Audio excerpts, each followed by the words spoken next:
Alrighty, it is time for Bible Ninja Warriors.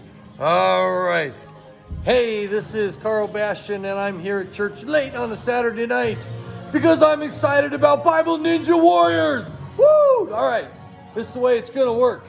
We're gonna have contestants from the audience out here coming up on the stage to compete in Bible Ninja Warriors. Here's the way it's gonna work.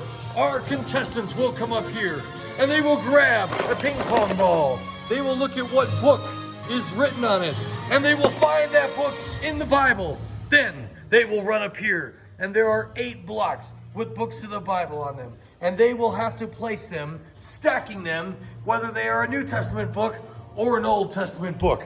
So far, so easy, but gets more difficult. Then they have to take one of these balls right here. And this is called the knock down the knockoffs. They have to see which Bible names or which names up here are not in the Bible and knock them off the table. Many will be eliminated right there if they survive that. Next, they go to the Scripture Scramble, which is a bunch of boxes that down in here have words on the side. They simply have to take that Bible verse and line them up from the God box, a message from God.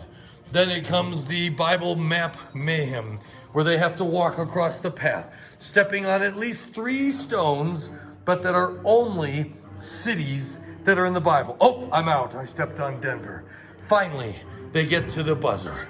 When they get to the buzzer, they pick one of these sheets to turn over. It doesn't matter which one they turn over. They turn it over. It says number of gospel books. Is that 66, 39, 27, or 4? Of course, it's 4. And you can probably guess the significance of those other numbers. Old Testament books, boom. Books in the Bible, boom. New Testament books, boom. Gospel, boom. And that will be the Bible Ninja Warrior, where the kids will have to compete knowing that they're going to have to know their books of the Bible. They're going to have to know how to find stuff. We're going to do this for 3 weeks as they learn about the life of David. Because when you're a Bible Ninja Warrior, you become a winner in life. But you got to know your Bible. We're doing a 3-week series on David. First, we're talking about how he knew God's promise. Then, when he was chosen as king. Then, he fight Goliath. And he knew about God's protection. And lastly, when he did not kill Saul, he knew that vengeance was the Lord's. He discovered God's provision. That God will bring about his will in his way, in his time. So anyway, looking forward to this awesome Bible Ninja Warrior. Of course, we'll have the microphones. We'll hype it up. We'll have the music playing. And it's going to be epic.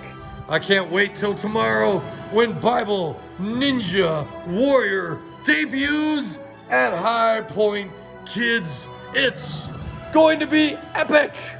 All right, I'll post a highlight video of the kids competing later. Thanks for watching. Good night and out.